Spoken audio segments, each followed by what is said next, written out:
Hey guys, welcome back to this channel. In this video, I'll be showing you guys how you can reverse audio in CapCut PC. Let me just add in the audio first. Testing 1, 2, 3. Okay, so that's the audio before it's been reversed. You're going to just apply a plain background here. And you're going to select both the background and the voice. Right click, create compound clip. Then you're just going to hit the reverse button and it's going to reverse the audio as well. Fortunately, you can't just reverse just the audio, but you can do this. As you can see, it got reversed. When you export it, just save it as like an audio here. Like this.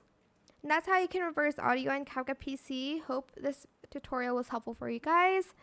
Don't forget to like, comment, share, and also subscribe to this channel if you haven't done that already. If you have any more questions about this video, just leave it in the comment section down below. I will try my best to answer them all for you guys. And if you found this video helpful, please click the thanks button as well. That is it. Thank you so much for watching. Bye.